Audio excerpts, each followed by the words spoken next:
Hey folks, so today I'm going to be going over how to defeat Zek'Vir solo, the high level version or the double question mark version. This is post brand nerf. When I was looking online for guides and help and advice for defeating Zek'Vir, I noticed that every single Death Knight one that did defeat him did so before the brand nerf, which does make a huge difference. So basically I had to do trial and error on my own, and I am typically a Frost Death Knight main. So I tried this with the Frost Deathbringer build and just could not get past, I think it was like 39%, something like that. So then I eventually switched to Blood and got nowhere with that. And then I tried Unholy. This is the spec that you want, is Rider of the Apocalypse. And even if you want to attempt this on your Frost Death Knight, which I'm sure is possible, I couldn't swing it. But if you do, I highly recommend Rider of the Apocalypse over Deathbringer. There's just many more advantages that come with this hero talent spec than with Deathbringer, especially when it comes to Zek'Vir. So let's get into it. For the hero talent, we'll start there. The reason why Rider of the Apocalypse is very good for this fight for the Death Knight is that it adds mobility, and Death Knights notoriously have really crappy mobility. So the first talent that sort of exemplifies this is Death Charge. It replaces your Death Advance and basically gives you a mount, and it lasts longer.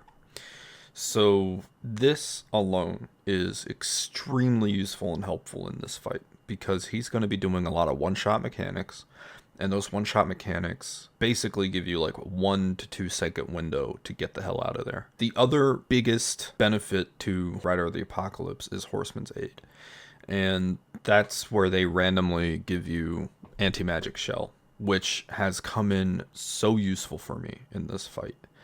The other biggest thing is Apocalypse Now. This is what makes Ray's Abomination just essential. It makes this your best cooldown, and the one that will get you out of really hairy tight spots. I should probably work on phrasing. It gets you out of terrible positions. We'll put it that way. Basically what it does is it brings out all 4 horsemen against your target that you raise the abomination on, and the DPS is really good from that. You pop this on an egg and the egg will tank. It will go down. This is essential for the moments, which there will be a lot in this fight, where you need to DPS an egg and it's out of reach because there's just a shit ton going on. There's, he's putting down an AoE there. He is about to web you or have the portals. He just slaps the portals down there. Whatever happens to where you need to DPS this thing, but you can't hit it. That's when you pop the Raised Abomination, and it takes, I think it'll take 60 to 80% of the egg's health on its own. So while you still need to hit it a few times, this is a massive help. So this cooldown here, and I'll get to it when I start explaining the fight, this cooldown here is one you kind of want to hold on to and use strategically, I should say. So that's that for the Rider of the Apocalypse tree. Everything else is bonus, but those 3 talents here are basically what kind of make this essential for this fight. General tree, let's go over the essentials here. Wraithwalk. That's just an extra bonus, get the hell out of dodge thing. I think I've used this maybe once in each fight, so it does come in handy. It's good to have. Soul Reaper obviously is your execute. Everybody should be speccing into this anyway. Abomination Limb is a nice DPS cooldown to have, and I would highly recommend taking this. Especially for this fight, because you're going to be using cooldowns constantly on the eggs, and this is just an extra one to be able to use. Unyielding Will is a bit, there's discussion over it from when I was browsing forums. I highly recommend taking it, But I will say that it is dependent on playstyle and what you're used to. So if you are used to and good at anticipating things coming up and then popping a cooldown before they hit you, then I would honestly recommend not taking this and placing this talent anywhere else that you want. Probably here in March of Darkness.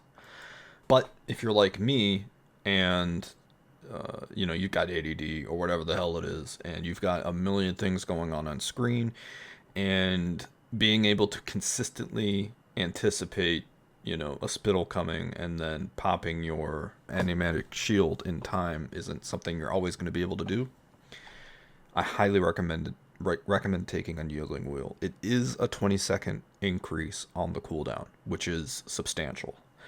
But that is where this talent comes into play to sort of offset that Horseman's Aid. It's random, but it is often.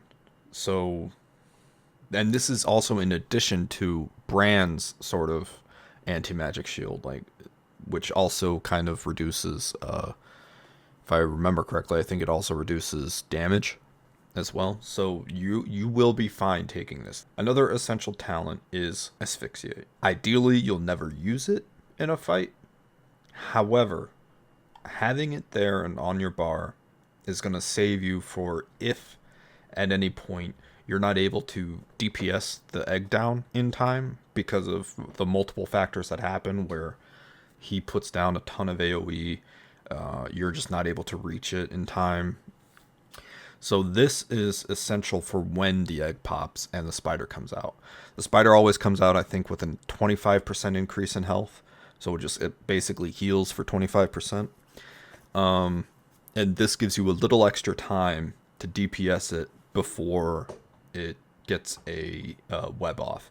And because of this talent, I have been able to kill a spider when it pops before it hits me with a spittle. Without this talent, the spittle would have hit me. My health would have gone down. Maybe have died, and I would have had to pop my Icebound Fortitude. So that's that for the general tree. So basically, to sum it up, you really, really want, no matter what, Wraithwalk, Asphyxiate, Abomination Limb, and then this is dependent on your playstyle, Unyielding Wheel. If you are really good at anticipating and you can consistently stop a spittle from hitting you by popping this before it lands on you, then I would say go without it because that extra 20 seconds will make a big difference. But if you're like me and you're not able to consistently do that, and you just want to have, if he hits you, you just want to be able to remove it, Unyielding Wheel is very good to have, and that's what I used. So now to the Unholy Tree. This is where all your major cooldowns are going to be. All the very important ones outside of Abomination Limb. So Apocalypse is the most important one, period. This one gives you a ton of DPS when it comes to the eggs. And you only, and with all of these cooldowns, only use them on eggs. You never want to use them on Zek'Vir unless you're at the last 5% stretch.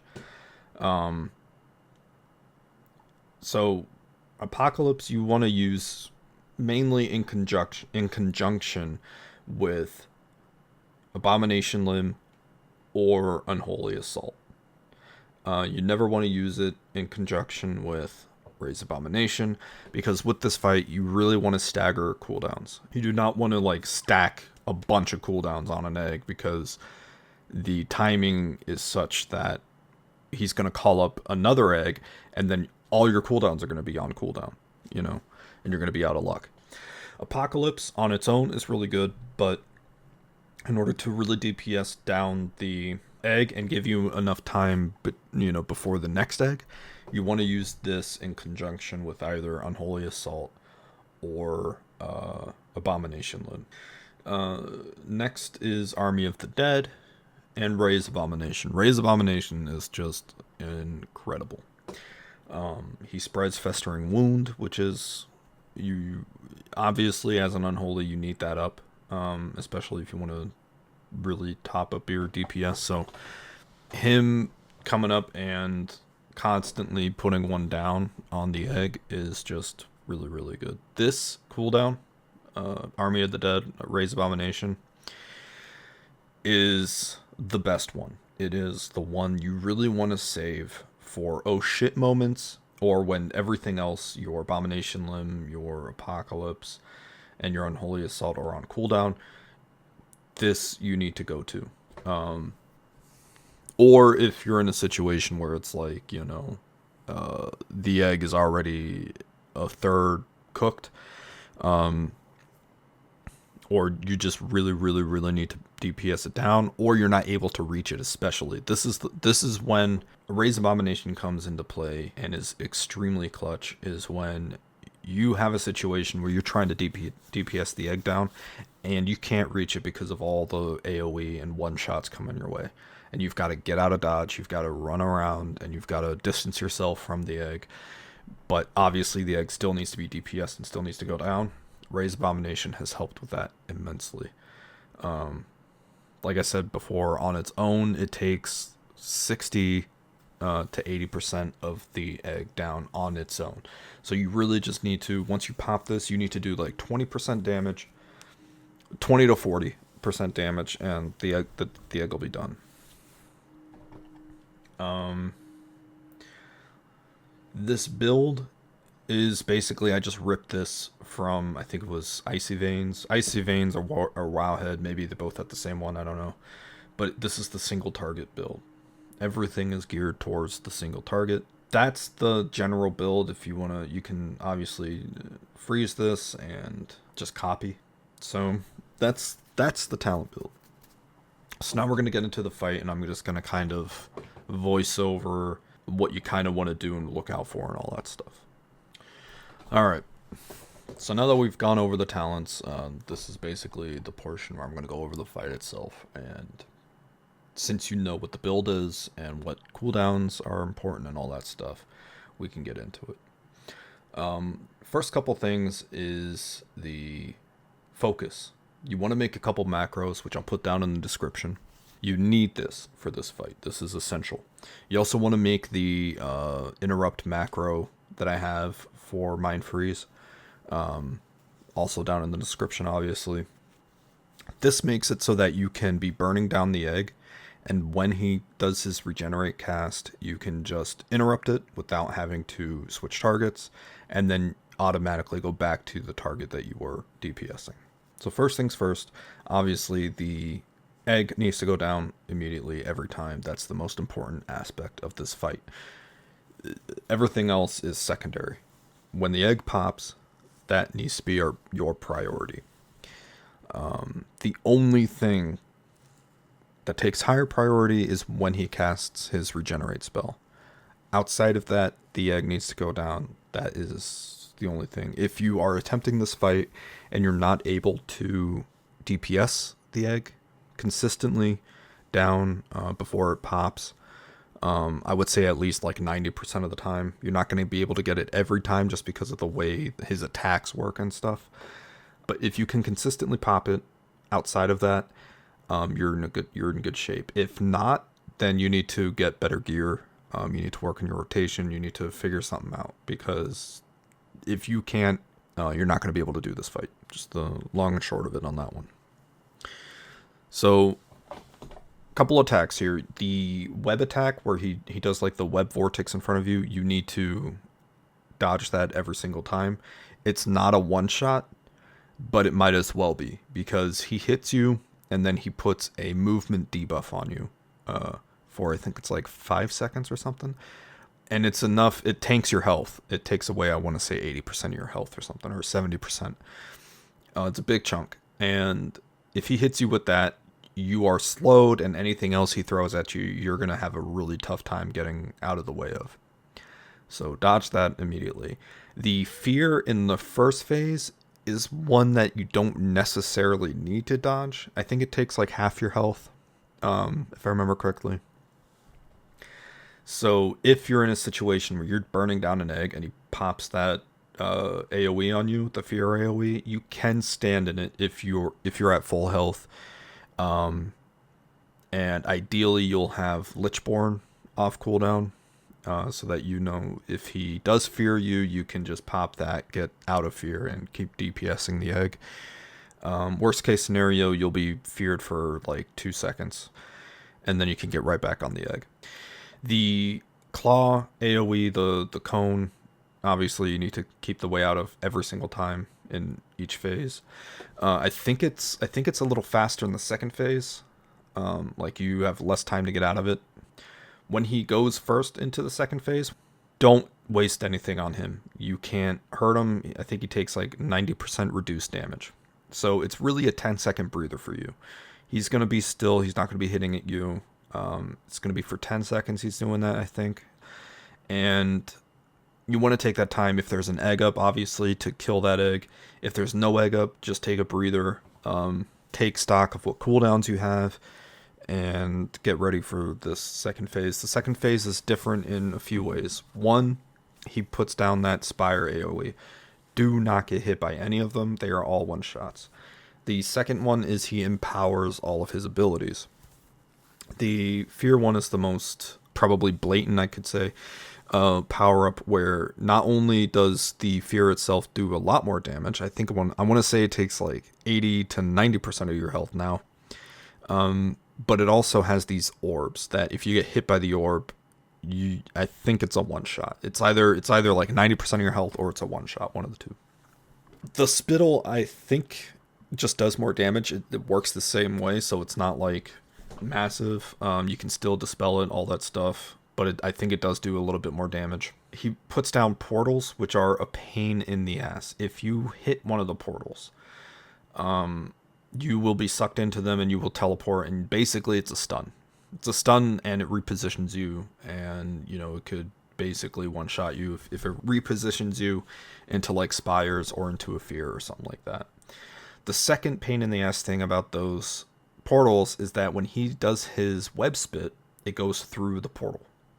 And that's really the shittiest part about them, is you need to be really careful if you need to get through them in order to get to an egg, and you're trying to walk between them. You need to make sure he either already shot his web or count your blessings and hope for a lucky pass. Outside of that, everything is the same. The flow is the same, I should say. It's kill the egg, DPS Zek'Vir, kill the egg, DPS Zek'Vir. Never use any cooldowns on Zek'Vir. Unless it's the last stretch, unless it's the last like 5%, then you can use all the cooldowns you want on him.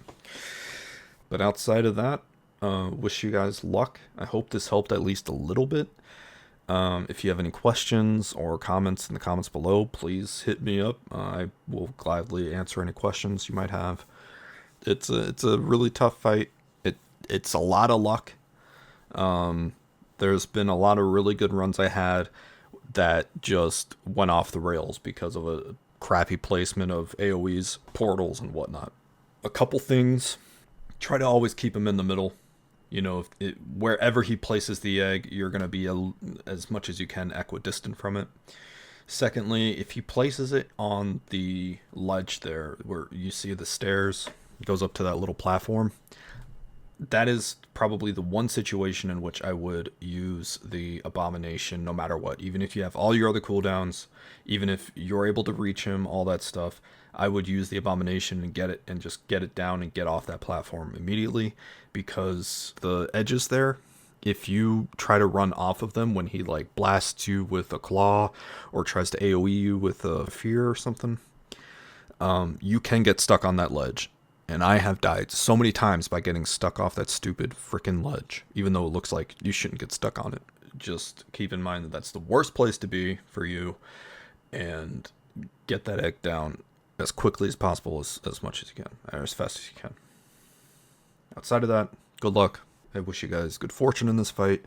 I hope you guys get the mount, the achievement, everything you're after. And so take care and keep chill, guys.